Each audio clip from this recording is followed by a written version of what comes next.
Hello everybody. I want to welcome you to the English version of the webinar for progressive mental alignment. Before we're going to start the webinar, I want to tell you a little bit about the background. But the purpose of this webinar is that we really go into why PMA is different, how it works, and what you can do with it. But I think it's important for you to have just a little bit background of how a PMA came to exist. First of all, PMA was developed in the Netherlands. And in the years that when I started to develop it, which was 1994, 1995, from then on till now, it is used there in healthcare, in education, in autism, addiction, relationship, the corporate world, and there are a lot of entrepreneurs who are business coaches, therapists, trainers that use the method in the business world or in any kind of counseling and helping people. The chart that you see here is basically one of the basic charts that we have for each of those individual market segments. So what can PMA offer you? Well, basically it can do a lot, but overall it's a complete new understanding of how our brain works, especially how the subconscious brain works. And it is based on research. Actually, I started the research. I started to look for answers about human behavior, about why we do the things we do.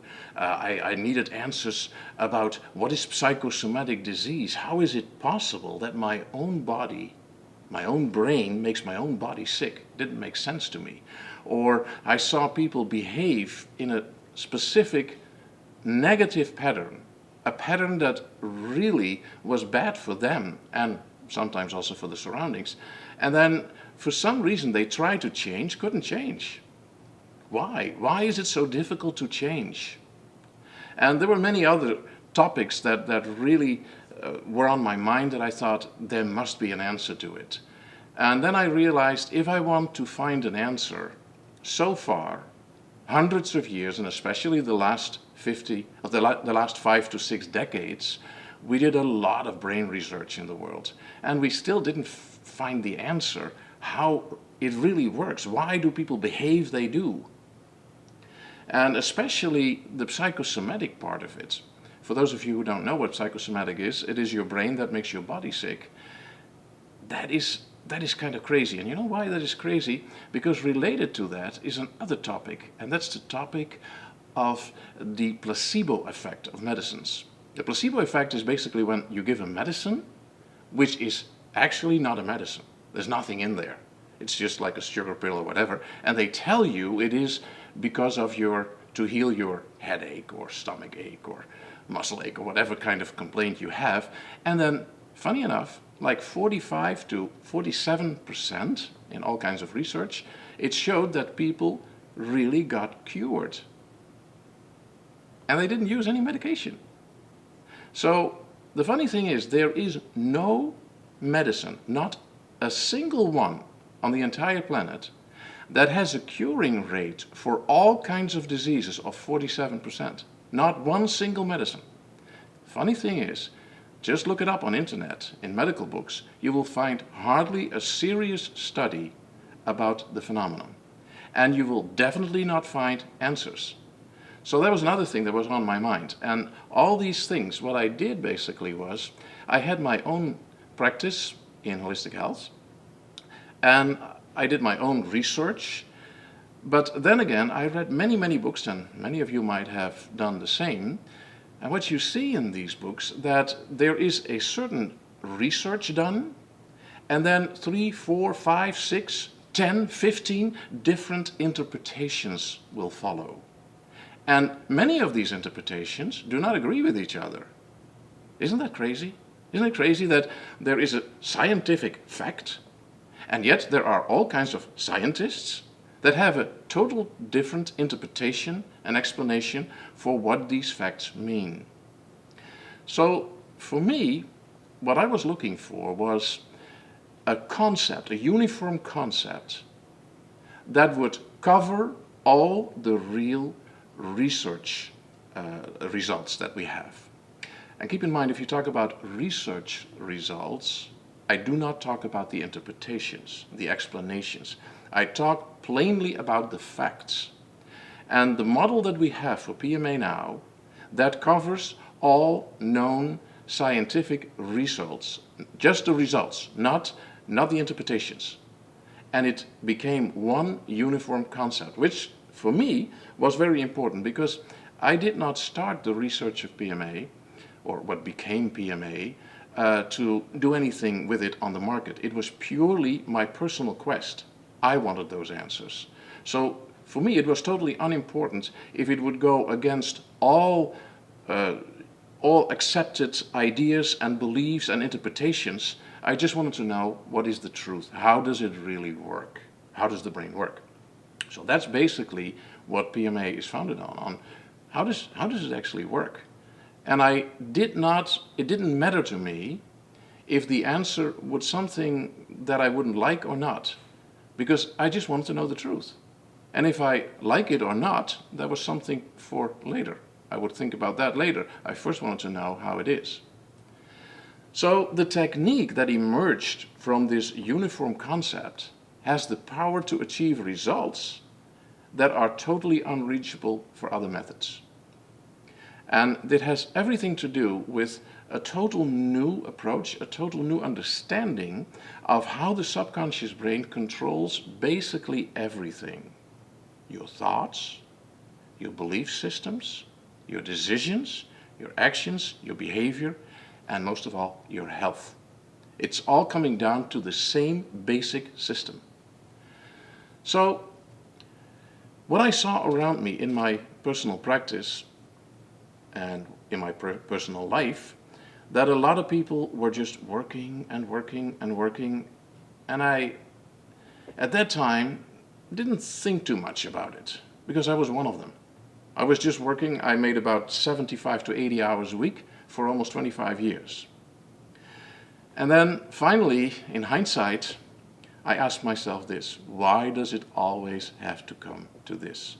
Maybe you recognized this picture. This is not me, but I know the feeling, and maybe a lot of you that are watching this right now know the same feeling. And it was just something that was unavoidable that would happen. Finally, I was totally wiped out. And then again, the question is, why does it always have to come to that? Why are so many people, and this is very bad, but it's so common, if they are successful, they include a heart attack or cancer or any kind of disease in their life as something that belongs to their way of living. And I thought, this is not the way I can continue. This is not the way I do want to continue. So in my work, I was not only studying, I had a very rich social life. I had interest in all kinds of things, spiritual things, science, human behavior. So I had a very, very fast growing practice from the beginning on, which took a major part of my time. And then in 1994, it was all done. I was completely empty, or as they call it now, a burnout, a complete burnout. There was no energy left. But it was not only that there was no energy left, there was an impending heart attack, which is something that occurred more often in my family than I'm happy with. And then I had intestinal problems, and research showed I had an early stage of colon cancer. Not something to be real happy about. This was the turning point in my life. All the research that I did before, for some reason, born out of the situation, out of the desperate situation of that moment, I got that flash in my brain, and I thought, wait a moment, what if? And then I started to write down a lot of questions. What if this works that way? What if this interpretation that we believe is wrong? What if the brain does this, does that? And a whole new picture emerged from all those questions. And that, at exactly the right moment in my life, led to that point of freedom and wellness. Point was, in the beginning, there was nobody that could treat me with what I found, because I was the only one who knew how to do it. So I had to treat myself, which in hindsight was a very good thing, because later on I realized, although that was not the purpose of the whole exercise, but I realized in hindsight, by treating myself with the PMA technique, I, without knowing it, developed the self-help technique PMA. And based on what I found and based on my own results, now I could apply it to other people with amazing results. And believe me, it's years now that we do this, and I trained about 1,000 professionals in Holland who are practicing PMA now. And what I hear from them and what I see here in the Institute, it still amazes me. Things that you ask yourself, how is it possible that you can cure that? Because in regular science, in mainstream medical science, this is something that's not curable. And still the body can do it. I mean, I don't sell you here a miracle approach. Your body is doing it. Your brain is doing it, but you need to know how. You need to know how the brain does it. So once I came out of that deep darkness of the burnout, all kinds of successes started. And I still work a lot, but totally different, totally relaxed, and I work differently than it was in the years before. I wrote many books, I was on national television, I met interesting people, like on the right corner, Dr. Bruce Lipton, probably known to some of you, or down below, Professor Dick Swab, who is one of the top 10 leading neuroscientists in the world. I was invited for doing a speech together with him in the Netherlands almost a year ago now. So there was a lot of success, but now I enjoyed it. The tension was out of there. There was no reason for burnouts anymore. But that also realized me. Now I had experienced it myself. It really led me to the point that I really realized that many people suffer. That many people have a lot of problems they cannot overcome, although they really want to. They know, and maybe you're one of them, I don't hope for you that that is the case, but you definitely know people, they know how they should do things, but somehow they're unable to make it work. You recognize that? Or unable to manage a healthy balance between deadlines, obligation, finances, and free time for you and your loved ones. They don't have the energy anymore and insight on how to create the level of health and lifestyle that they desire. They don't know how to break the cycle. Maybe some of you are recognizing this. Well, this being said, let us now go on and let us get into how the brain works. And don't worry, I don't make it very technical or neuroscientific. If you compare the brain with the computer, you can go two ways. You can go inside the computer and take out the hardware and look under a microscope how it all works and how it all is constructed. That's not the way we're going to do. That is what mainstream science does with the brain, and that's fine, that's okay, that's wonderful research they do, but that's not what we do. If you once again compare the brain with the computer, we are going and look at the keyboard. What is it that you can do with the keyboard and get the screens you want? Or in other words, what is it that you can do based on the rules of your subconscious, the language rules of your subconscious, in order to get those pictures, those images, those feelings, those memories in your conscious brain, so that you basically can change the negative influence they have on your total life. That's what we're going to talk about. First of all, we need to know that the last 5 decades taught us a lot about how the brain works. And one of the things that we learned is that each of our external senses, smell, taste, what you see, what you hear, what you can touch. All these senses, each of the senses, have their own specific area in the brain.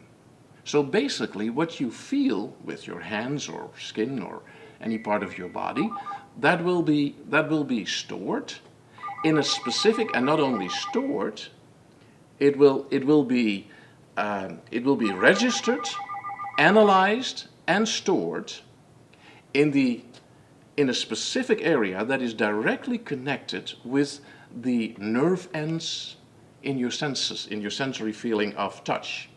What you see will be stored and processed in the back of your head. What you hear with this ear will be stored there, what you hear with that ear will be, and so forth and so on. And there, where the information enters your brain, there it will be processed, there it will be stored, and there it will be activated the moment you remember something. So it's all taking place in the same cells. After they discovered that each sense has its own specific area in the brain, they discovered that each of those areas are built out of layers. And each layer has its specific task that it can do. Like for the visual cortex, the part in the back of your head, they know by now more than 100 different layers. So there is, for instance, a layer that can see, that can just register mouths, or another one that can just register hands, or another one that can just register eyes. And there is a layer that can just see colors, and then there is a layer that can just see movements. And so there are more than 100 different layers, all with a specific task, and they can only fulfill that task. They cannot do anything else. But each single cell of it can be used an endless amount of times. So that basically means that the storage possibilities of your brain are endless. You can make actually more combinations of firing of activated neurons in your brain than there are molecules in the entire universe. It's mind-boggling, isn't it? Keep in mind, I don't tell you there are more cells in your brain. That's not what I'm telling you. There are more combination possibilities of cells. There are about 100 billion cells in your brain, but you can make so many combinations, it's really, really mind-boggling. So this means actually that everything that we go through in life, everything we experience, will be stored, will be registered first of all by our 5 external senses, and then literally stored all over the brain, because each sense has its own specific area. So it would be a very logical question to ask yourself, if it is stored all over the brain, and if there are 100 billion cells in the brain that can store sensory information, how is it even possible that I remember an event, or for that matter, a facial impression, a person, or any item in my surrounding, if that information is spread out all over the brain? Well, the logical question of that is that basically that is only possible if we would give each single thing that we perceive through our 5 senses, if we would give each single fragment, each single detail, its own specific code. That is not new. Computer can do that too.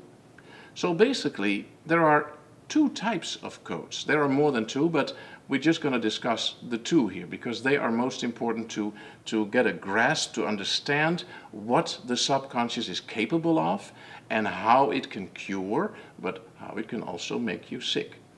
So first of all, there are 2 types of codes, and the first one is, you could almost say, a computer code. It's the identifying code. Let's say you look at some object in your surrounding. Maybe you look at a chair, or you look at a window, or a tree, or whatever you look at. How do you know that that is a chair, a window, a tree, or whatever it is that you look at? How do you know that? your brain identifies it for you. This is a tremendous process. In average, we know now that in average, the subconscious brain is processing per second 1,000,000 times more data than you will ever receive in your conscious brain. Just imagine what I just said. Your subconscious is processing, in average, 1,000,000 times more data than you will ever receive in your conscious brain. Amazing, isn't it?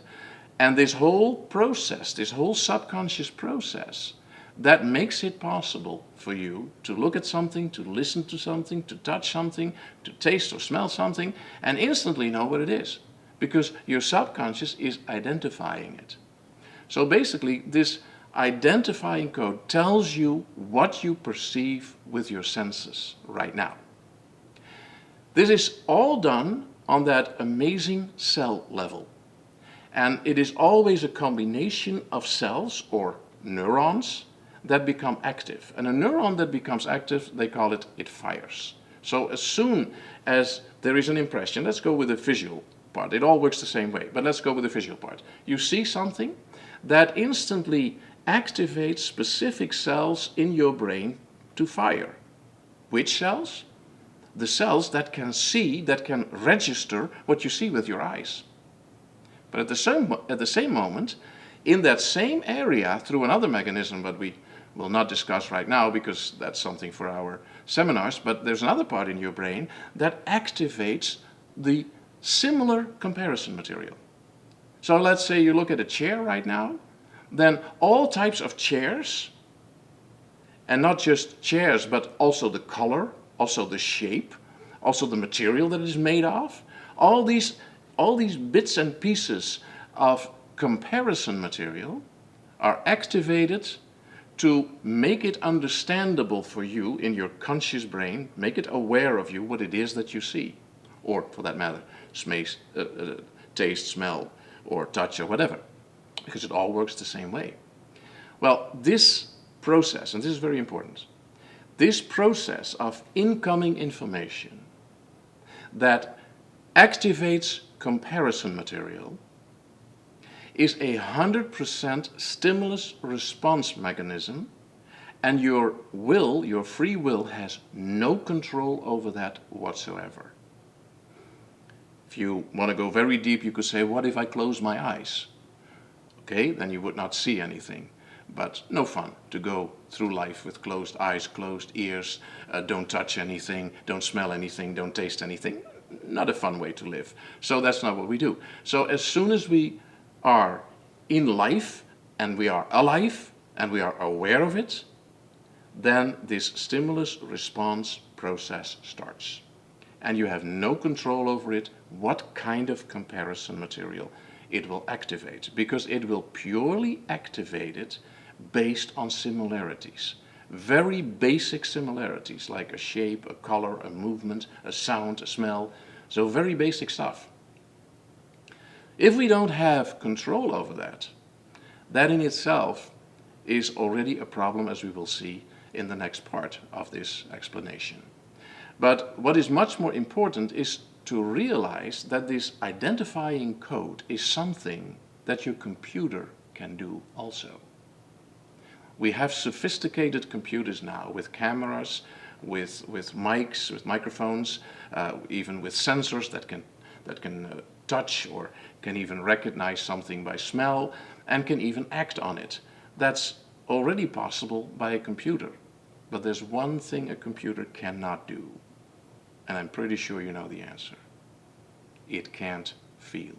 It cannot feel, and it has no self-awareness. It has no awareness at all, for that matter. So basically, something is really, really different between a computer, regardless how complicated and how sophisticated it is, and the complexity of our brain. So this brought me to the understanding that each single piece that we see, smell, taste, look, and touch has to have another code, not just the identifying code. It is only possible for us to get awareness and self-awareness if somehow it is not just a matter of identifying something, but also know, what does it mean? What does it mean to me? How important is that, what I look at or smell or taste or hear or touch? How important is that to me? That again can only be determined based on my comparison material, on previous experiences. And those experiences are activated outside my will based on 100% stimulus response. It's very important to understand this point. So the second type of code I called the feeling code, or also relative value code in PMA terms, but that's not important now. It is a code that let us feel things. It is a so-called physiological command that creates our feelings. And unfortunately, we don't have the time to go in detail here, but this is a very interesting discovery that we made here, because this feeling code, that creates our awareness. Because 90%, what I say, 99% of all these feeling codes never translate into really feelings that you become aware of. It is just something that happens in our subconscious, and it is necessary to make a selection in the different things we see, smell, taste, and hear, as far as make the selections based on importance. So this feeling code, let us just focus on that 1%, because that 1% determines our entire life. Because that 1% you do feel, I do feel. That is what we call feelings or emotions, and that is something that is activated by something that happens in our brain. So how does this process work? Well, all our feelings, and if I say all our feelings, I have to explain a little bit. What I mean with feelings is when you get touched by somebody, or somebody hits you, or you have an accident, or you are sick, or whatever. So basically there's something from outside hurting your body that is also feelings. But that is not what I'm talking about here. I talk about all those other feelings, those emotions that come up, without anybody physically harm you or touch you. And these feelings are 100% based on past experiences. So basically everything you feel, if you are in a normal, quiet situation that differs from what they call homeostasis. Homeostasis is basically the neutral feeling that we just exist. We are just aware, but there's nothing that bothers us. Everything that is different than that homeostasis state is caused by an activation of what you see, smell, taste, and hear. That activates comparison material, and attached to that comparison material is a physiological code. And that code is selected and carried out in your body, and you start to feel it. That's how the process works. So basically, not only our recognition of what we see, smell, taste, and hear, or the identification of what we become aware of, is based on your past experiences, also the attached feelings. For a very, very simple thing to understand this, that for instance is the reason that some of you are not afraid of dogs. Others are. Well, sure enough, if you are afraid of dogs, you have comparison material for it that let you feel that fear, or let you feel that love you have for a dog. And this is for anything in life. Anything in life, everything you experience, even if it has the lowest feeling code attached to it, every single thing, even a simple thing as a color, or a word, or an intonation of a word, or a facial expression, or a movement, all these different small items have their each two codes. One code that tells you what it is, and the other code that tells you how it feels, or in other words, what it means to you. So this second type of code will tell you, how does this feel? How important is this for me? And because none of us have the same comparison material. That is why people are so different. That is why we can collide. We can have fights, we can even have wars, because we make a different interpretation purely based on our feelings of what we experience, of what we see, smell, taste, hear, and feel. So, when we are born, and this is a mechanism that stays true to us our entire life, we can't talk. I mean, I never experienced the birth of a baby and the baby comes out and says, "Oh, you're my mom or you're my dad?" No baby does that. So it can't talk. It has to learn that the first years of its life. But yet, in those same first years, when it does not have a sophisticated way of communicating through language, it learns the most basic and most important things in life. How? Purely based on feelings. Does something feel good, or does it not feel good? Is it painful, or is it pleasurable? And don't think of pleasurable like a hug and a beating. I mean, that's just two of the outsides of the scale. No, think more in terms of the emotions that we have, like sadness, like fun, like anger, like disgust, like all these emotions. Or what do you think of loneliness? Very powerful emotion. So these emotions, they are all learned based on a genetic program we are born with. You could basically that genetic program compare to an empty computer program, like your Word program on the computer. The whole program is there, all the different figures are there and all the technical stuff is there, it's working, but there's nothing in there. You have to fill it with your files. Well, the same thing is how our brain works. All our senses, all our possibilities that we have, even up to the level of our conscience, it all needs to be filled with information. And that information we call experience. And every piece of experience, and I can't say this often enough, every single piece of it, on a very basic level even, always has these two codes. The identifying code, what is it? And the feeling code, what does it mean to me? How important is it to me? This stays your entire life. So this pain-pleasure mechanism stays your entire life. What do you think is more powerful, pleasure or pain? Many people that suffer from addiction might say it's pleasure, but it's not.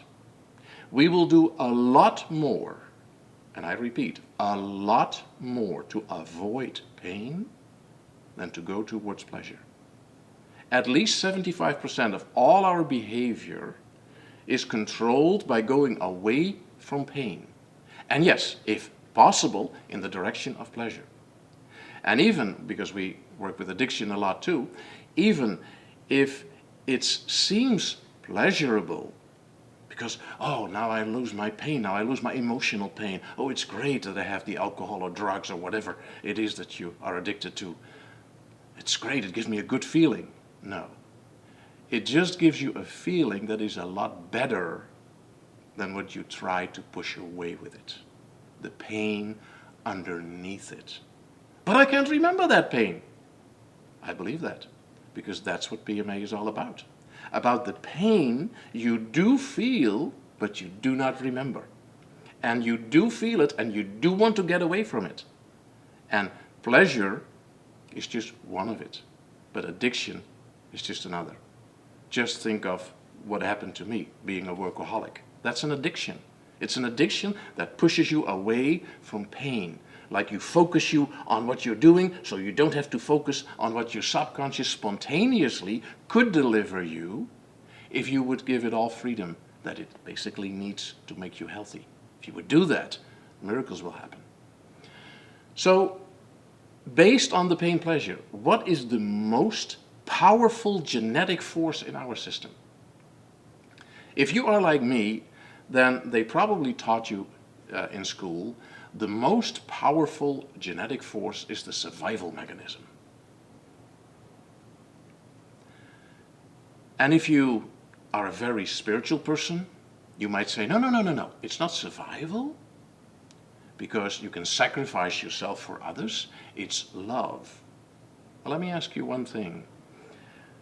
How can you love when you're dead? Would you agree with me? You have to stay alive first before you can love. And even more powerful, if the survival mechanism is the most powerful force, please explain to me why more than 5 million people every year commit suicide on this planet. How is that possible if that is the strongest force in a human being? That's impossible. That's not possible at all. So there is a force that is more powerful than the two that I just mentioned. And that force is away from pain. We will do almost anything to go away from pain. How is suicide an away from pain thing? Well, it is always an away from pain thing. Because the expectation of the near and further future is more painful to someone who commits suicide than staying alive. So basically, death is a way of the pain that life is causing, a way of the expectation of pain in the future if they would stay alive. It is always away from pain. It's the most powerful force in our body. And it's exactly that force that inhibited us for centuries not to find the answer on how the brain works. It's exactly this power who did that away from pain. Because away from pain is not only for what happens to you and your surrounding to keep you away and keep you safe, which is a very good thing, that helped us to survive, but there is also another thing. If you try to get to those programs, in PMA we call it the killer inside of you. If you want to go to that killer mechanism inside of you that doesn't belong there, that sneaked its way in during your life, if you want to go there, this same force will try to stop you, will do anything to stop you, because it's a genetic force to push you away from it. And in order to sell that to yourself, you develop all kinds of belief systems to make you feel good. But on a deeper level, you know that these belief systems are not right. They just help you to stay away from the pain. But they are not even near the truth, what the real reason is.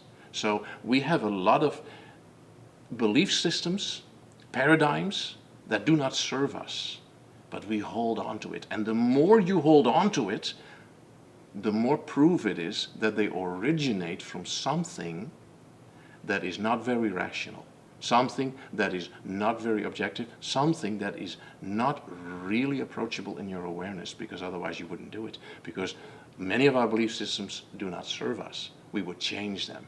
But this is why change is so hard for people, because there's something underneath it that is feeding those old belief systems so that you cannot change them. But you can. You can. But let's first summarize a couple of things. So if we are in the now, we have our 5 external senses. We can see, smell, taste, hear. I already explained that a couple of times. So what is actually happen? So basically, everything that I experience through my senses will enter my brain in the specific region, excuse me, a specific region connected to that specific sense. And the processing starts. What does the processing mean? The processing in 2 simple steps mean compare it to every similar thing that is already in my brain. And then, as the next step, compare it to all these similar items. How important are they? So what is the relative value or the feeling code attached to it? And based on that, I make a decision. So basically, the first step is my rational mind. What is it? And then the second is, after I know what it is, I make the selection in my subconscious, and it's all a process you have no control over, and I make the selection in my conscious that will tell me how I feel about it. So, in other words, what is the physiology that is activated by what I see or hear or taste or smell right now. That is what we call emotions. If the rational mind and the physiology is in sync with each other, we call that clusters. That is cluster material. A cluster is a normal memory that was perceived maybe in a pleasant situation, maybe in a neutral situation, maybe in a very unpleasant situation, but still in a situation that you could handle it, so that you could process it, that you could think about it afterwards, that you could deal with it, that you could code it and recode it over and over again in your subconscious and conscious brain until there was no pain left connected to it, or a very good pain, or a pain that you could handle very, very good. So that's basically what happens. But what happens if the rational mind and the physiology, if they're not aligned? Then we call it inner friction. Oh, lucky enough, nobody of us have that. We don't know what that is, inner friction. Oh, no, we don't know that. Well, this is what makes the world what it is. The inner friction leads to friction with others, leads to fights, leads to war, leads to greed, leads to violence, leads to all kinds of negative things. But it all starts with the inner friction in ourselves. Funny enough, if it is a normal processed memory called a cluster, you will never have this inner friction. So basically, what I'm saying here is, and this is a very important point too, what I basically tell you here is, if you ever feel inner friction, that cannot come from normal processed comparison material. Keep in mind, your subconscious is processing 1,000,000 times more material than you will ever become aware of in your conscious brain. So basically, if there is an inner friction, the word friction itself tells you already what it is. It's physiology. It's feelings. And feelings are always activated by your comparison material. And if it is a feeling that you can not explain, hence inner friction, you cannot explain it, you don't understand why this friction is there, unless you must like it, but I doubt that seriously. So you cannot explain it, so it's coming from an unexplainable source. That's what it is all about in PMA. So I already explained to you what is a cluster. Well, a cluster is basically a whole amount of sensory data with all your 5 senses stored in your entire brain, in entire cortex part of your brain. And like the pictures here, there could be nice ones, less nice ones, angry ones, but as long as they stay in the realm that you can control them, that you can handle them, that you don't lose control, you create clusters, or in other words, normal and correctly coded memories. A part of them we dream about at night, and we process it even during our sleep, all to move us away from pain. That's basically what we have in our brain, millions and millions of processed clusters, or in other words, normal memories. Now we come to another part, and that's also a part of PMA. It's about bad clusters. What is a bad cluster? Well, the word it already says it, bad. You probably would agree with me, for this girl, that's a bad experience. If this would be something she could handle, she would make a normal cluster. But what very often happens in situations like this, and we took an extreme example here, so don't think all bad clusters are accidents, definitely not. If you are very young, if you are a child, even a harsh sound or a dog that barks very close to your face, or you fall down and hurt your knee or whatever, can create a bad cluster. A bad cluster is always created whenever you lose control. And you would probably agree with me, as a little child, that happens a lot. So many of our bad clusters go all the way back to our childhood. And many of them are not as traumatic as the picture that you see here, objectively seen. Subjectively, they were, because we lost control. But let's assume that this girl, that she created a bad cluster. What happens basically during a bad cluster? During a bad cluster, your brain goes in protection overload. And an automated system, an automatic pilot kicks in. It's a genetic program. You have no control over it. And it kicks in whenever you lose control over what happens. And you might say, well, I lose a lot of control. Even when I'm in my car, sometimes I lose control. Well, that's not the type of control that I mean.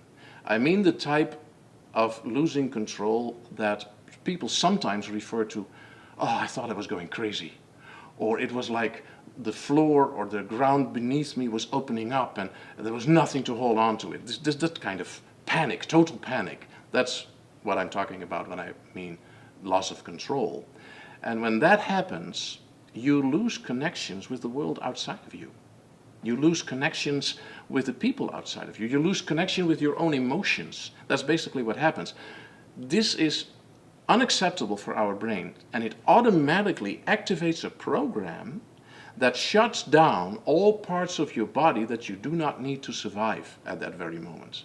So it shuts down your intestines, the whole viscera area, it affects your breathing, it makes you breathe faster, it can relax your muscles, almost paralyzes your muscle, or even tense it a lot. It can do a lot of things, whatever is necessary for you to survive at that moment.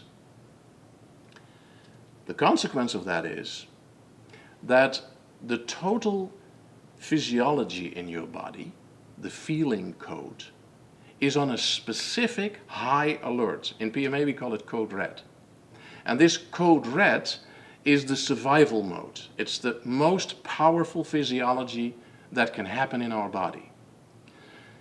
At that time, it saves your life. But is it healthy if you would have those feelings, or just a few % of those feelings, let's say 24/7? Believe me, it would kill you. That's why we call it the killer inside you. It would kill you slowly, but it would kill you, and made you sick before it would kill you. But it will definitely harm your health, harm your thinking processes, harm your decisions, harm your whole behavior. So what is it actually what happens during a bad cluster? What do we store? Well, what do we store is what we perceive. And what is it that we perceive? Everything that enters to our 5 senses. Well, just imagine you are this little girl. Just imagine you are there for a moment. What does she see? Just think of the colors, the shapes, the movements. What will she hear?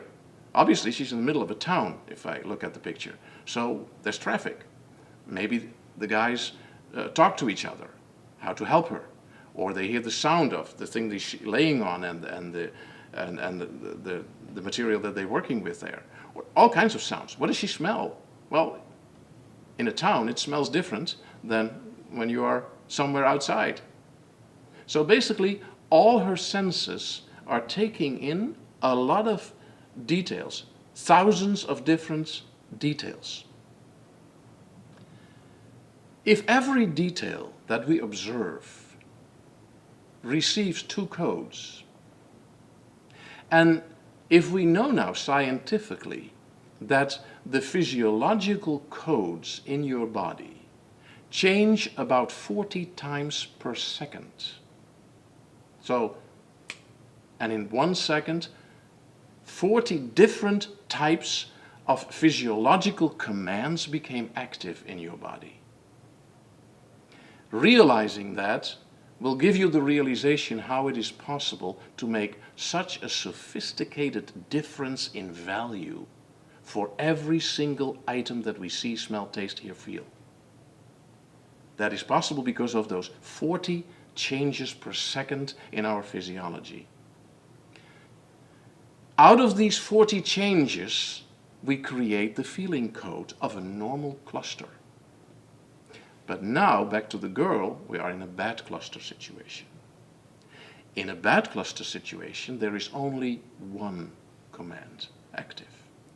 and that is code red, which is total alertness, which is everything in your body is in survival mode, or if you want to call it that way, the fight or flight mode. Everything. And there's a lot of consequences. We can't go into that deeper now, what it literally means for every single part of your body, but there's a lot of consequences to that. There's only that one code. So what is the consequence of all the colors she sees, all the things she hears, all the things she smells, all the things that enter her brain through her 5 senses? Because keep in mind, her senses are working normal. It is just the brain and the body that shut down a lot of aspects, a lot of normal analyzing aspects. That is shut down, but the organs, the senses, they work normal. So everything is entering the brain, and everything gets this identifying code. That's not a problem. But it also gets the feeling code. But there's only one feeling, the feeling of panic. So to every single detail, that same panic feeling is attached. What is the consequence of that? Well, the consequence of that is that later on, she cannot remember consciously what is stored in what we call a bad cluster. How come? Because there is no separation, no difference, no 40 times of change per second in the so-called feeling code, the relative value code. So the subconscious cannot determine anymore how important is each of the single details of a bad cluster. But it can determine something else. It will and can determine, because that's a genetic program, that it is loaded with the most important physiological code that we know, code red. And the subconscious is genetically programmed never to ignore that code. So it will carry out that code. Even if it is just a color you see, or a smell you smell, or a taste in your mouth, or a sound, or a facial expression.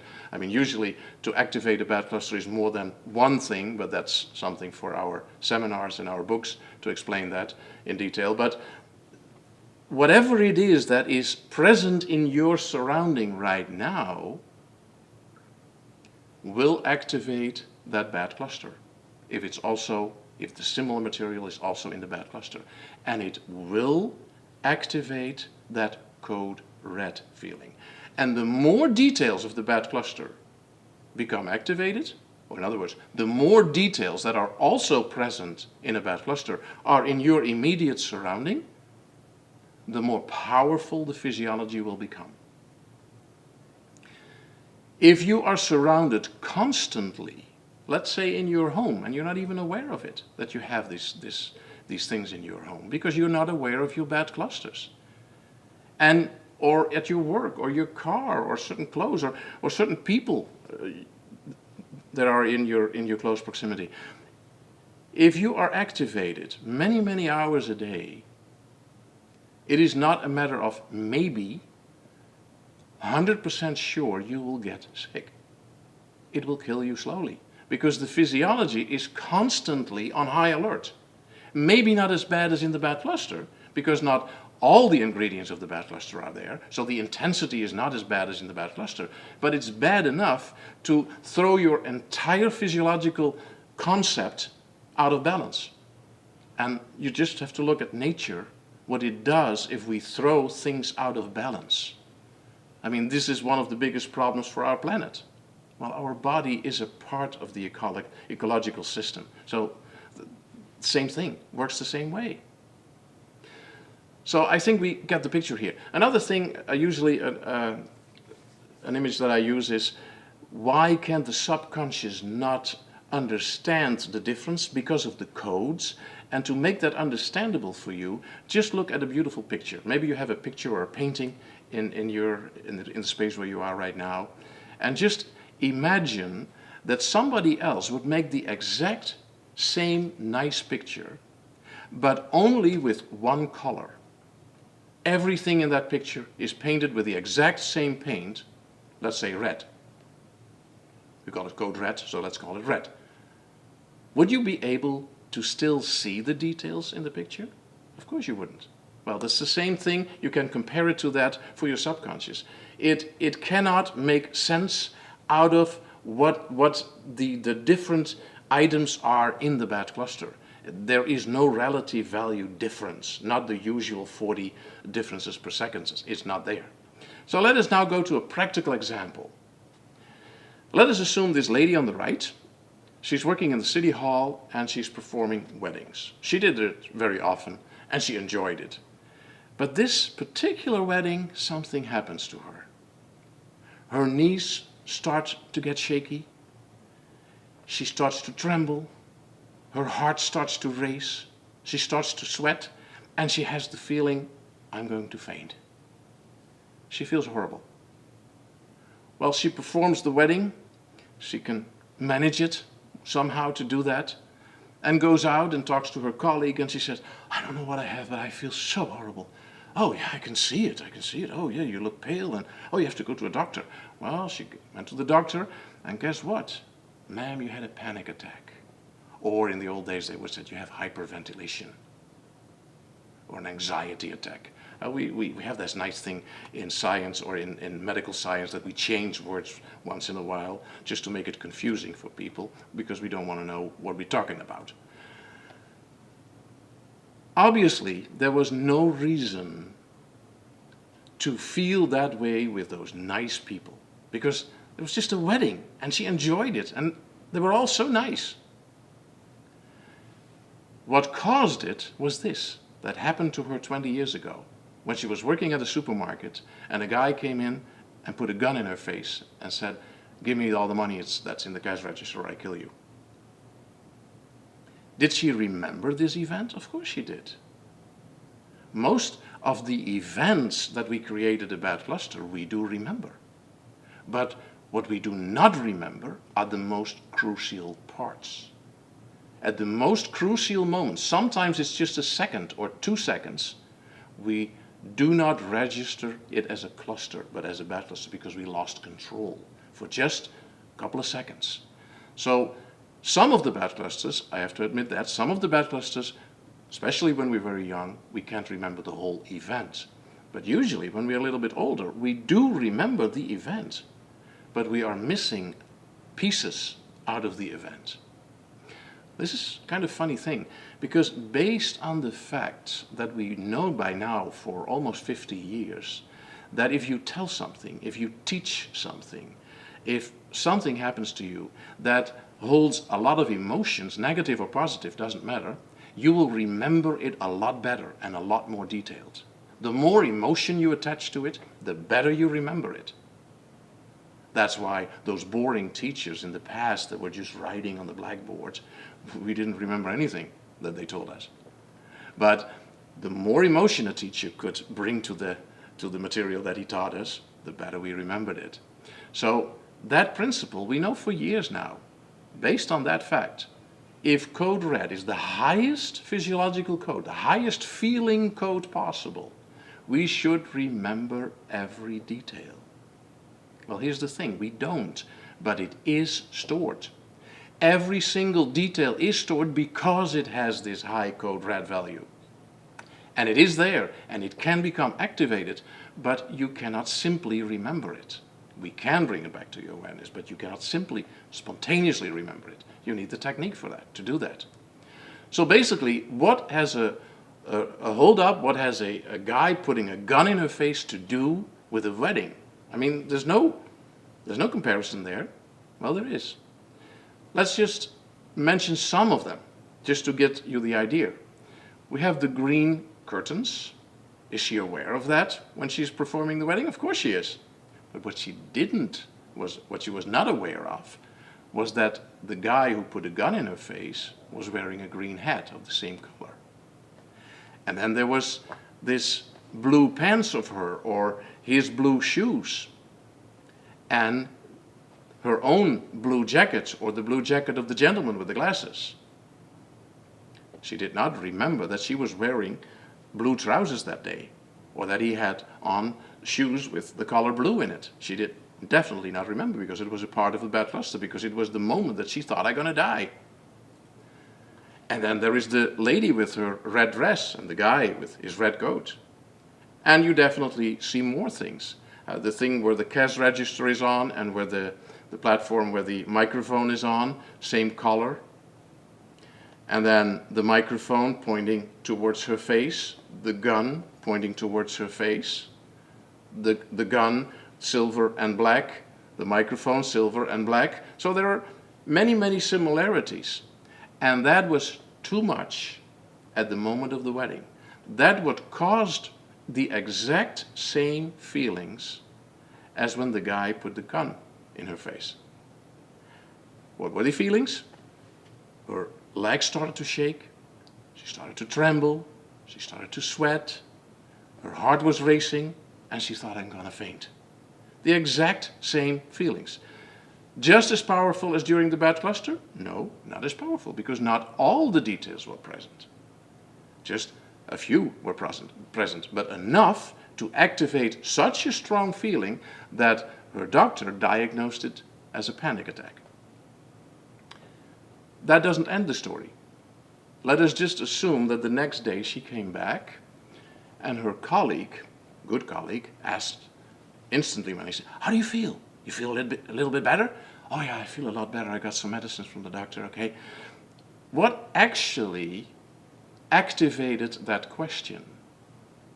That was the memory of yesterday. So her next move is walk into the same room where the wedding took place, with the same curtains and everything else that there is in that room, and that activated as comparison material the cluster, because it was not a bad cluster she created yesterday, it was a cluster that was full of activation physiology of the bad cluster. That cluster, that normal coded cluster, was activated, but in it all the details to activate the bad cluster. So now again the bad cluster became active, and even although she had medicines, she still felt horrible. Not as bad as before, because some of the feelings were suppressed by her medication, but she still felt horrible. This, by the way, is how you create a phobia. A phobia is a bad cluster in your past that usually has nothing to do with the item or thing that you are phobic about, but it has to do with all the surroundings at a certain point activated a bad cluster in your past, and from there on, whenever you get in that situation, you get activated and you start to have the feeling, oh, I can't sit in a train, just the idea, or a plane for that matter, or flying for that matter. Oh, I can't do that. Even the idea is, oh, it creeps me out when I have to think of it. Okay, but it has nothing to do with the plane. Something happened at a certain moment in the plane that you got that for the first time. And from that moment on, just going into the plane will activate that comparison material, which is a cluster. But that cluster has all the ingredients in it to activate the underlying bad cluster. Once again, that's how you create a phobia. But that's also how you create belief systems. That's also how you create patterns, behavior patterns. And it would be way too far to explain all these details, how that happens. That's what we do on our seminars. But basically, or in our home study kit or any other product that we have that explains it more in detail. But all these things, all our behavior patterns, all our thinking, all our decisions, it all originates from this process.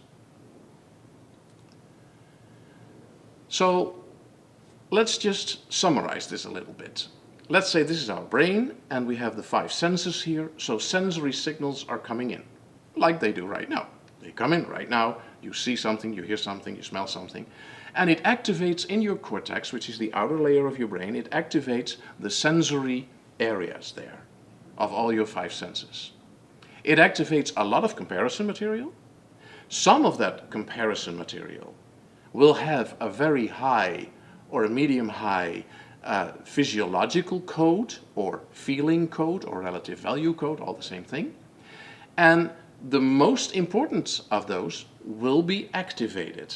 So once that material is selected, and it all goes in a tremendous speed, once again, 1,000,000 times faster and more than ever comes to your awareness, and once the selection is made, the signal, the physiological commands are sent to the limbic system through your body.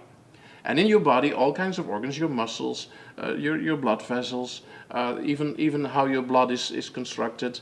That's why it has such a tremendous impact on your immune system. That's another thing. And of course, your heart rate, your breathing, your kidneys, all these organs will come into play. It all depends on what kind of physiological command we'll send to them. And then you have millions of receptors, little antennas, that register the changes in feelings in your body when these organs whether shut down or become more active.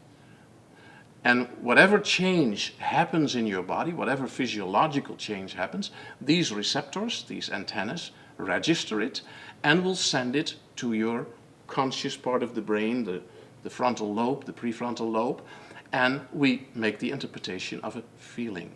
A feeling is nothing else than physical feelings, physical symptoms caused by physiological change. The physiological change is caused by physiological commands that come from your brain.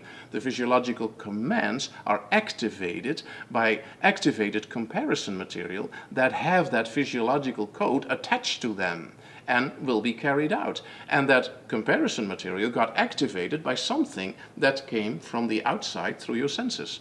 That's how the process, very simplified, how it works. So what is the danger of bad clusters? Well, your consciousness has no access to this data. And I explained already why. The negative physiology, or code red, must be executed because it is the survival code. Your brain is genetically programmed that it never, ever can ignore it. It has to execute it. It has no choice. PMA allows you to track your own bad clusters, the content of your own bad clusters, and transform that content permanently. Not like with NLP, AMC, EMDR, EFT, or all those methods that are out there. Those are very good methods. I don't say anything bad about them. But they are not capable of changing any bad cluster. Even if you are an NLP master, I trained many NLP masters and they always came in the class, we do that with NLP too. I said, well, just wait. Just wait until we do the practice. Just wait until you experience the session. So far, nobody ever said it's the same. They said, wow, what a difference. What an amazing difference in effect in my body. I never thought that it would be such a tremendous difference. I thought I always reached the bad clusters. The mistake they make, they reach suppressed clusters or suppressed or repressed memories. They are not bad clusters. Bad clusters cause suppression of memories. A memory you suppressed was a memory. A bad cluster was never a memory. It was a wrongful stored event. So a suppressed memory has nothing to do with a bad cluster. Those are two different things. One is causing the other. That's right, bad clusters are causing suppressed memories. And in our classes we exactly explain how and why this works and what the result of that is and how you can even forget entire periods of your life, especially the first 10, 15 years. Or 4 years or 3 years or just 1 or 2 years in between. You can totally forget that, believe me. The real cause is activated bad cluster material. And here's also a difference. In all the methods like affirmations, NLP, all these things, you have to keep practicing. Once you experience a bad cluster in your awareness, you bring it up from your subconscious through the questioning technique that we use to your conscious awareness, it instantly will be processed as a cluster with 40 different nuances, 40 different physiological nuances per second. And it will be coded correctly. And it will never after that be able, that's technically, neurophysiologically impossible, that it will ever go back to become a bad cluster. It is permanent. The translation, the transformation is permanent. So what is it that I'm telling you here? I'm telling you here that transforming a bad cluster is always a one-time process. You only do it once. And every bad cluster that's gone, it's gone. And you usually feel very good after you got rid of a bad cluster, you transformed a bad cluster.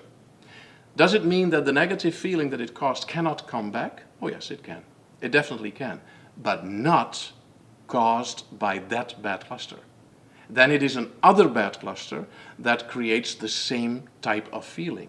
But it's definitely not the same bad cluster. The same bad cluster that is transformed will never show up in future sessions.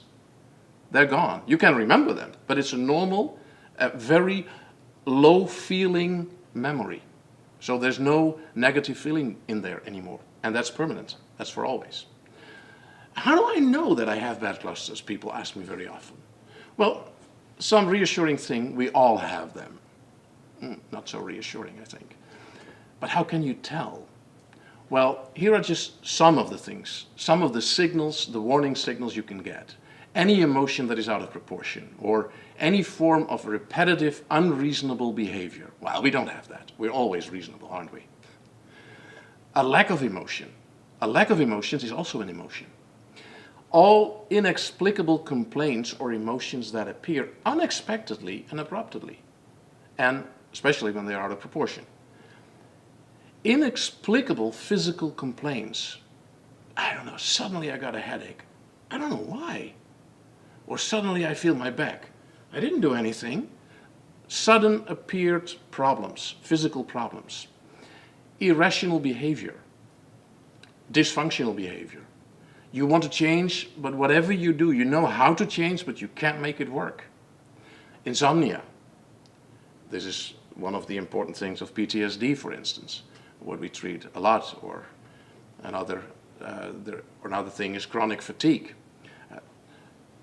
The chronic fatigue, there is no apparent reason for it, no clinical reason. Oh yeah, they can measure it now, but they still don't have an explanation. Well, it is bad cluster material. It is your physiology that is out of balance. Depression, fears, phobias, eating disorders, all kinds of addiction, including workaholic, drugs, smoking, alcohol, whatever you are addicted to. And then the fear of failure, a very important fear. All these things are basically signals.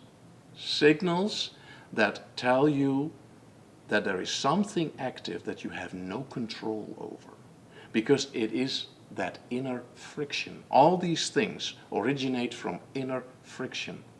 And the inner friction always comes from something that we do not remember. Otherwise we would change it if we could remember it. That's why once you remember the bad cluster, it is changed. It's changed forever. You don't have to change the things you see here, we just discussed, all those signals. You don't have to change them anymore. They're gone. They're simply gone. I mean, I was even after all these years, I'm amazed. People with asthma, people with stomach problems, people with epilepsy, or the amazing results that we achieve with autism. I mean, it still amazes me, and I still study the whole thing, and I still find out new things. There's not a week that I do not find some little detail that is new, that I think, oh, wait a moment, this is how, and the picture becomes more and more complete. And it all is underlined by all the scientific, real experiments that we have. I mean, not by the interpretation, but all the research there is will support it, and it will not undermine it. So, how do we do this PMA? Because if you're not familiar with PMA, I mean, many of you signed up, and I know they are familiar with it, and this is for them just a reminder of how it works. They are already experienced it. But for those who never experienced it, we do not have time to do a complete session or to go into the session material, but this is how it works. It works very simple, as very many good things on the planet are very simple. The first thing I would ask you in a session, because if you would come to me or to any of the coaches, to PMA coaches, you do not come there with no reason. You have a reason. So I would ask you, go to a recent event that you felt that negative feeling that brought you to me. So you want to do something about your negative feelings.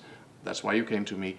So go to an event that happened. Let's say you are afraid of flying, or let's say you have headaches regularly, or intestinal problems, or PTSD, or whatever the problem is.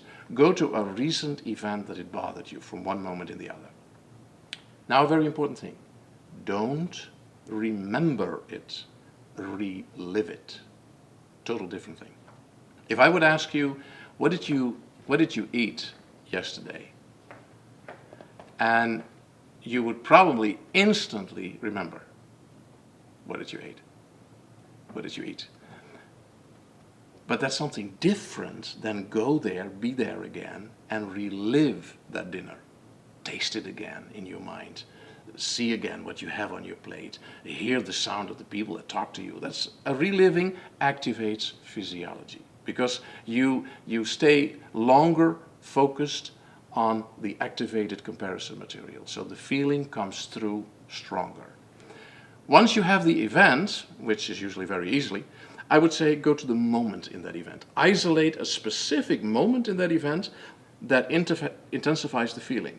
Keep in mind, I do not tell you here to remember the moment, to rationally think about it. No, your body will tell you. Your body will tell you what the moment is because you will feel the negative feeling intensifying. Once that happens, you just focus on the moment, and from the moment you go to the detail. And the detail is the same thing. In that moment, there is one single detail. Could be the eyes, could be the mouth, could be a sound, could be a smell, could be a piece of music on the background, could be anything. It's one thing. That one thing, once you focus on that, the feeling will intensify again. Now you have your detail, and this is important. Once you have your detail, the only thing you have to do is become aware of what do you feel. Where in your body do you feel what? Don't say, I feel horrible, but describe what it is that you feel. Like, oh, I feel a pressure in my chest, or I feel a burning pain in my stomach, or just describe where you feel it, what you feel. Become aware of it.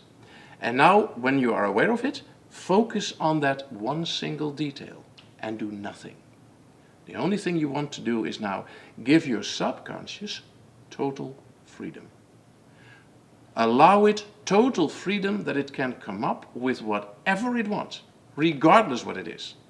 A very important thing, whatever it is, don't suppress any of it. Don't push aside any of the flashes that come up first, because they are the most important. But instantly your mechanism away from pain kicks in to push you away from it.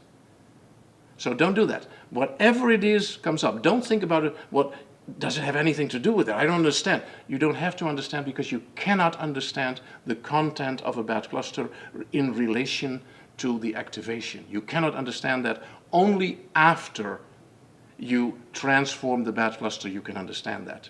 So don't try even to make sense out of it. It will become all clear to you once you reach the content of the bad cluster. So now you have the feeling and that detail. When you allow your subconscious, it will automatically come up with the next memory, with the next mental picture or image. That is your next event, and you do the same thing. Moment, detail, feeling, next picture. And you start again.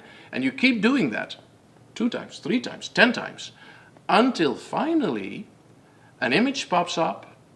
Could be sound, smell, taste, could be any sensory thing, and it will create step by step a picture. And that will really intensify for a split of a moment the negative feeling, even to a very, very high level. And then suddenly the whole picture disappears. It appears, not disappears, it appears.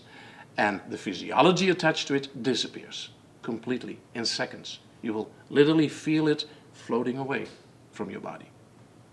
And in the days and weeks to come after that, you will feel the difference in your behavior and thinking. So what is the level of impact of bad clusters? And I'm just watching the clock here. I see I do things that I have a bad habit of. I'm talking too much because I'm so enthused about this material. I can go on for hours, but you didn't sign up for hours, so we have to speed it up a little bit. What is the impact of clusters and bad clusters? Well, conventional methods, all the methods that are out there, they all cover 99.9% of everything in your subconscious. Why? Because everything in your subconscious is made out of clusters. There is just a tiny, tiny little piece of bad clusters. Not even close to what you see on the screen right now, the red part. That's just there to show you these are the bad clusters. But if this would be a diagram of your subconscious brain, you would not even see the bad clusters. So few you have in your conscious brain, your subconscious brain. And the conventional methods cover all of that except that tiny little piece. That tiny little piece is only covered by PMA. And by the way, PMA covers all the clusters too in a much faster way than the regular methods do. Why? Why would you ask me, if it's just such a tiny, tiny piece, why would I bother? Why would I even go there? Well, this is why. Because all your belief systems, all your decisions, all your action and behavior, and your entire health situations, because more than 75% of all health issues on this planet are psychosomatic, or in other words, are originating from bad clusters. Just imagine what I just said there. 75% of all health problems originate from bad clusters. That's what psychosomatic is, activated bad clusters. And here you see the difference. This very, very tiny piece covers 75% of our belief system, decisions, action and behavior, and health. And the conventional methods just cover 25%. That is why trainers and coaches and therapists keep telling you, I don't understand. I give people great advice, they love the advice, and yet if I can implement like 10 or 15%, and the very brave ones says 25%, I am very, very happy. Because for some reason, the remaining big part they cannot do, they cannot change it. Well, if you understood my explanation of PMA and bad clusters, you will understand now why these methods cannot change that. So there are a lot of common myths. A lot of people tell me in one of the meetings that I have sometimes with them, you know, this is not for me. I don't have the background, I don't have the education, I don't have the experience with medical stuff and psychological stuff. Good, you don't need it. It's even a good thing if you don't have it. It's good if you have it, but if you don't have it, same thing, because you don't have to unlearn a lot of stuff. You can just learn how it really works. So it makes it a lot easier for you. It's my genes and cannot be changed. Well, you should read, for instance, one of the books, Dr. Bruce Lipton, The New Biology. You should read it. He will show you that the genes, the whole genes project, it is not what we thought. It's not your genes. 10 to maximum 15% is gene regulated. A gene cannot turn on itself. It needs the so-called epigenetic, the impulses from outside to turn it on. So again, your senses and your skin and everything. It takes so much practice and repetition. Wrong. I explained already to you, it's not NLP, it's not EMDR, it's not NAI, it's not one of these things. There is no repetition. Once a bad cluster is transformed, it's forever. You don't need to go ever back to that bad cluster. That bad cluster is gone. You might have more bad clusters, but that particular one that you just transformed is gone. So not all that practice and repetition. It's so difficult to change. Right. If you leave your bad clusters where they are, you're right. It's very difficult to change. But if you remove the bad clusters, if you transform them, it is not even change, because change happens automatically. In our classes, I give you many examples for that. I could give you many examples now, but like I said, I have to pay attention to the time. I've heard it all before. Well, if you studied PMA, you did. Other than that, you didn't. But it is like, no, it's not. But I definitely know it's just like, no, it's not. Believe me. Do a session and you'll find out that it's not. It's totally different than what you ever experienced so far.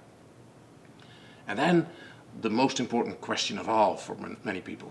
Is it dangerous to trace and transform your bad clusters? The real danger lies in not tracing and not transforming your bad clusters. Keep in mind what I already told you. It is the killer inside you. Well, if you like to live with a killer inside of you, yeah, then that's dangerous. I like to remove it, to get out of the danger zone. The bad clusters are already present in your subconscious. You have no control over them. They're already there from your childhood and from all those loss of control moments in your life. They are already active. They have already created a lot of sabotaging belief systems. They already ruin your health, decision, and behaviors.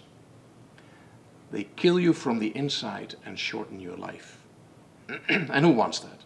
I don't want that, and I don't want it for you. So that's why I want to share this stuff with you. So what can you do with the knowledge that we have?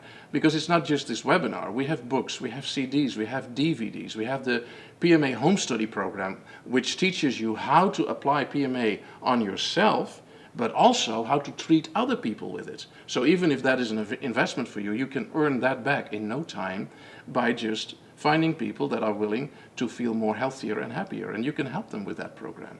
We have our 1-day seminars, we have our 3-day seminars, we have our 8-day PMA workshops, all related to the different topics that we started with, you know, the business world, the school system, autism, health, and all these things that we work with.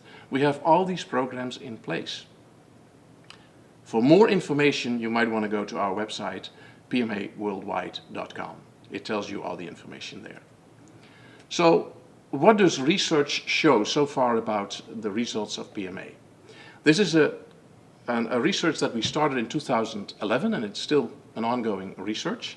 And we asked people 8 questions. And we asked them, before you knew PMA, let's say that you were at a 0. And if you would feel really, really great, you are at a 10. Where are you now? So, based from 1 to 10, where are you now? So if they would fill in a 1, it would be a 10% improvement. If they would fill in a 4, it would be a 4% improvement. Well, this is what the figures show so far. PMA enriched my life, 78% improvement. More insight about myself, 93% improvement. More insight into the behavior of others, which is very, very important for your own protection, 82% improvement. Increase in my abilities and skills, very important for your job, 64%. My interaction with other people improved, 72% improvement. Increased knowledge of human nature to understand other people, 86% of improvement. Widening of my future outlook, 58% improvement. My view on reality. What is it really that I experience in my life? What is it really that people tell me or not tell me? 73% improvement. Quite impressive, isn't it? So far, I did not see any method that reached this level. So therefore, I want to encourage you, take action now. And I promise you, PMA provides you with powerful tools to improve and increase emotional and physical health. It gives you a lot of energy. It gives you a lot better assessment and judgment of, even if it's business-wise or personal or emotional or any other thing you have to have a judgment about or an assessment, have to make an assessment about. It leads to a lot more positive behavior, which has a very nice effect on other people, which you will feel then again. Therefore, it will improve your relationships. And for me, very important, and maybe for you too, it gives you a lot of inner peace, freedom, and joy. And that's what it's all about in life, isn't it? So with this part, we came to the end of this presentation. I hope you enjoyed it. We just have a few minutes left for some questions. And if you have questions, on the top of your screen, you see a little balloon, a little gray balloon. You can click that, and then you can go to the questions, and you can ask me questions by typing that in. One of the questions is, how long does it take to remove a bad cluster? A very good one. This all depends on how much freedom you allow your subconscious. If you allow your subconscious a lot of freedom when you are at the detail level and the feeling level, and it can come up with every and any picture it wants to, it can go very fast. The transformation of the bad cluster itself, even when it is a bad cluster that took, when it was created, minutes, it will be done in seconds or even in a split of a second. So once you reach that level of the bad cluster, it's almost instantly gone. Because keep in mind, 1,000,000 times faster in your subconscious. That's amazing. So it goes really, really fast, which means that you don't have to go through all the stuff that comes up. It's a very important one. Another one asked me, PMA has been around for so long while in the USA, but you now focusing more here. It was not around in the US. It was only around in the Netherlands. And there are only like 4 people in the US, as far as I know, who are practicing PMA. And that was a long time ago that I trained them. If they would revisit one of our 8-day classes, they would find out that a lot of things are more precise, more specific, faster working, that we developed a lot of more stuff. But yes, there was no time for me to work the US market. Keep in mind that I developed this method as an answer to my own problems. It was not meant to market it the way that we do it now. But so many people said, Jacob, you can't keep this for yourself, because this is something that is going to change the world. I mean, there are so many people that said, this saved my life. You cannot keep this for yourself. So, okay, already in 2009 or 2010, I started to translate everything that I have in English, and it was just sitting there. It was sitting there on the shelves. Why? Because I didn't have time. I was so busy with doing the classes and everything in the Netherlands, in Holland. And as you probably already hear in my voice, I am from there. I only live here since 2002, so I still have a very strong Dutch accent. So my entire work field was the Netherlands, because we had so many different fields there going on. And now I have a partner there who takes care of a lot of it, and everything is arranged and everything is running now. Now I can finally focus on the US, and yes, basically with progressive mental alignment, with PMA, this is basically one of our very first moments that we approach the markets, and we hope to do a lot of these things. Someone asks, where in Rhode Island can I find someone to help me with eliminating my bad clusters? There are, like I said, only 4 people in the United States, but that's not a problem. There are many people in Holland who speak fluently English, better than I do. And we have a couple of coaches here. We even have a master coach here in Florida. And basically they all work through Skype. They don't work on location anymore, because America is so big. Even in Holland, small country, even there, most of them are working through Skype. So that's easy. You can just stay home. You don't have to travel, don't have extra cost, extra time. And after the session, you're instantly in your own environment, and you feel right at home because you are at home. And I never had anybody.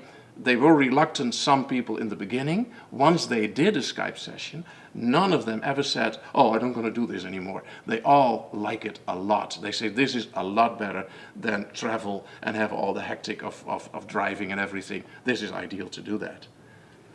So let me see, there are some other questions. Oh, another question is it possible to learn this method on a professional level? Absolutely, because that's what I did for the last decade. I taught all kinds of professionals, but also people who are not professional. What you need to learn PMA, keep in mind, PMA is a total different approach of the brain. It is really an innovating way of thinking. Being trained in psychology is good, it's a good thing. Knowing any of the other methods like NLP or any of the other methods that are out there is a good thing, because you can definitely, it will help you to understand, but it will also show you that you run into a lot of stuff that you already know doesn't work with the method you use, but you don't know why. And by doing the classes of PMA, you will learn why. I will show you why the other method, well, I won't show you, you will understand it after I explain how the brain works. So basically, what you need is you need to be a person that cares. If you care about other people, if you have that feeling, that drive inside of you that you want to help other people, you really want to learn how to use PMA, because it will change your life. It will change all the people around you that are willing to change their life. And keep in mind, not everybody is.